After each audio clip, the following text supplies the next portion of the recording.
તો ફ્રેન્ડ્સ, આજે આપણે બનાવીશું એકદમ યુનિક ટ્રીક સાથે મસાલા ઇડલી અને એકદમ પરફેક્ટ માપ સાથે આપણે ઇડલીનું બેટર તૈયાર કરીશું, જેથી આપણી ઇડલી સોફ્ટ બને. સૌપ્રથમ તો આપણે 3 વાટકી ચોખા લેશું, 1 વાટકી અડદની દાળ લેશું અને થોડી એવી ચણાની દાળ લેશું અને 1 ચમચી મેથી લેશું અને સારી રીતે ધોઈને આપણે તેને 3-4 કલાક માટે પલાળી દઈશું. એકદમ સારી રીતે દાળ ચોખા પલળી જાય પછી તેને આપણે આ રીતે દરદરું પીસી લેવાનું છે અને બેટરને સારી રીતે ઢાંકી અને ઓવરનાઇટ માટે આથો લેવા માટે આપણે રાખી દેવાનું છે. મેં 1 કલાક બેટરને તડકે પણ રાખેલું હતું, તો તમે જોઈ શકો છો કે ઇડલીનું બેટરમાં સારી રીતે આથો આવી ગયો છે.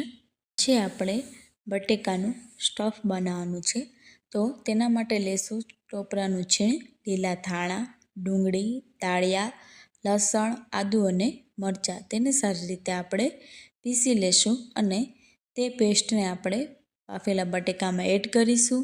પછી સ્વાદ અનુસાર નમક, સાંભાર મસાલો, લીંબુનો રસ અને ખાંડ એડ કરીને સારી રીતે આપણે બધું મિક્સ કરી લેશું. આપણે વ્હાઈટ ચટણી તૈયાર કરવાની છે, તો તેના માટે 1 વાટકી કોપરાનું છીણ, 1 વાટકી દાળિયા, આદુ, મરચાં, ખાટું દહીં, સ્વાદ અનુસાર નમક અને થોડું એવું પાણી એડ કરીને સારી રીતે આપણે બધું પીસી લેશું. આપણે વઘાર માટે તેલ ગરમ કરી તેમાં રાઈ, લીલો લીમડો, લાલ મરચું અને હિંગ ઉમેરી અને તે વઘારને આપણે ચટણી ઉપર એડ કરીશું અને સારી રીતે આપણે ચટણીમાં મિક્સ કરી લેશું. પછી એક બાઉલમાં ઇડલીનું બેટર લઈ તેમાં નમક, સાજીના ફૂલ, 2 ચમચી તેલ એડ કરીને બેટરને સારી રીતે આપણે ફેટી લેવાનું છે. પછી ઉપરથી થોડું પાણી એડ કરશું.